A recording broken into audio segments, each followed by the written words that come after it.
Bonsoir Blaise Berzinger.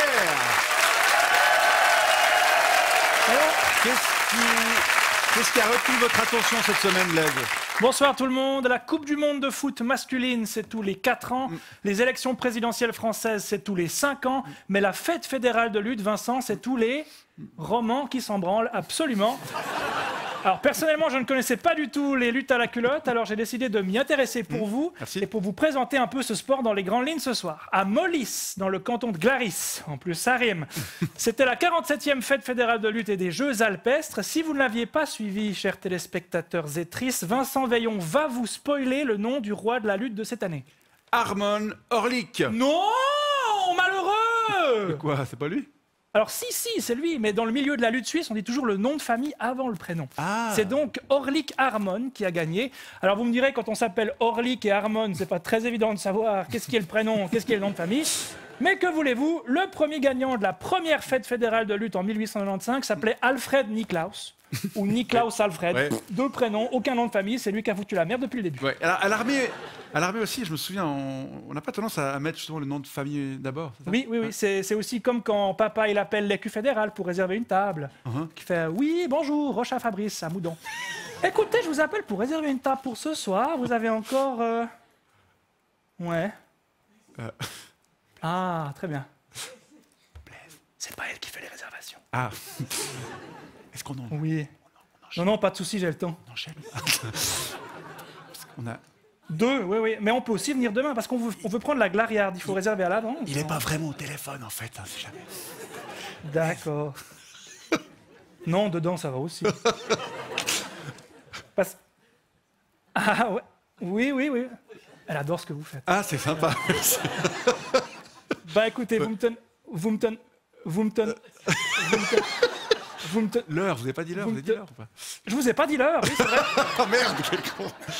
Voilà, bah 15, c'est un peu trop tôt. La demi. On va sans doute devoir... Bah vous, écoutez, vous me redites quand est la place et vous me rappelez, hein, je vous donne le numéro. Bah non, pas à la télé. Allez, au revoir. Clac. Voilà. Voilà. La Bonne lutte soirée. Blaise. Oui, alors. Enfin, la est-ce- lutte suisse Blaise. Oui, non, la lutte Blaise, c'est un peu plus difficile. Est-ce que vous savez comment on appelle un match de lutte à la culotte suisse, Vincent? Un duel. Non, une passe. Ah. Et c'est vrai que la dernière fois que j'ai arraché une culotte à quelqu'un, c'était aussi dans le cadre d'une passe. Mais ça m'avait coûté 200 balles, alors que là, Orlik Harmon est reparti avec un taureau d'une valeur de 30 000 balles. Eh ben dis donc, on Ouais. espère qu'il a un endroit où le ranger. Ouais, ou alors un bon couteau et plein de Tupperware. Ces passes, donc, elles se font dans des ronds de sciure, et cette sciure doit être constamment humidifiée pour éviter que des particules de bois ne s'envolent et ne dérangent les lutteurs. Vraie info, la sciure est aussi salée Ah bon? pour obliger les lutteurs à recracher celles qu'ils pourraient avaler lorsqu'ils sont au sol. Et c'est là qu'on voit que c'est vraiment un sport de Suisse allemand, parce qu'il n'y a que pour avaler de la sciure non salée et faire « Miam, je vais avaler un schluck, c'est délicieux, je vais reprendre le combat ». Il a fallu faire en sorte que ça ressemble à du Cénovis pour qu'il recrache tout de suite. Et puis, c'est quoi en gros, en 2 mots, les règles de ce sport? Oui, alors en gros, c'est 2 types qui se foutent sur la gueule et essaient de se faire tomber sur le dos en attrapant seulement la culotte de l'autre. Ok, donc plutôt simple. Oui, mais il peut y avoir des pénalités. Ah. Notamment si un lutteur perd trop de temps, s'il tente des prises dangereuses ou s'il persiste dans une situation jugée désespérée. Alors je veux bien arrêter avec les allusions au cul, mais persister dans une situation désespérée, c'est quand même la définition de la sexualité de tous les gens qui jouent aux cartes Magic. Les lutteurs sont tous amateurs et sont très souvent fromagers, bouchers ou charpentiers, vous le saviez?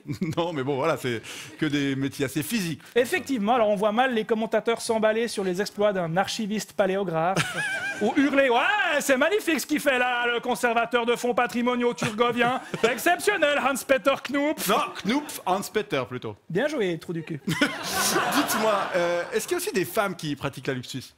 Oui, excellente question. Vous faites bien de demander, Vincent, ça augmente vos chances de baiser. Figurez-vous que la lutte suisse est un sport traditionnellement masculin. Toutefois, les femmes exercent ce sport depuis les années 90. Leur association est considérée avec suspicion par certains collègues traditionnalistes, mais l'acceptation progresse.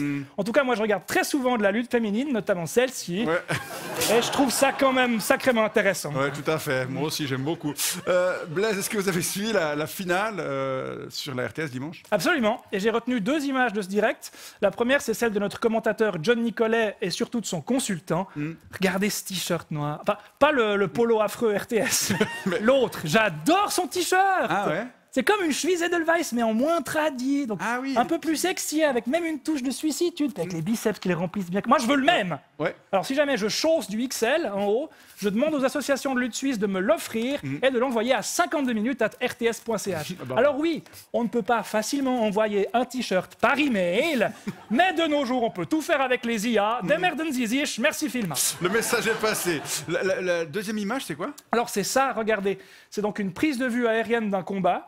Alors comme ça, on peut se dire, bon voilà, rien de particulier, mais moi, ça m'a fait penser à un gros nan au fromage avec 2 petits raisins secs dessus. Ça m'a donc donné envie de manger indien, mais je voulais finir d'écrire ma chronique avant. Ouais. Je me suis donc farci toute la liste des rois de la lutte de l'histoire et j'ai vu qu'en 1934, le vainqueur s'appelait Willy Lardon. Voilà, j'ai donc été obligé de m'arrêter et je suis allé au resto. Et on vous comprend. Merci beaucoup, Blaise Berzinger.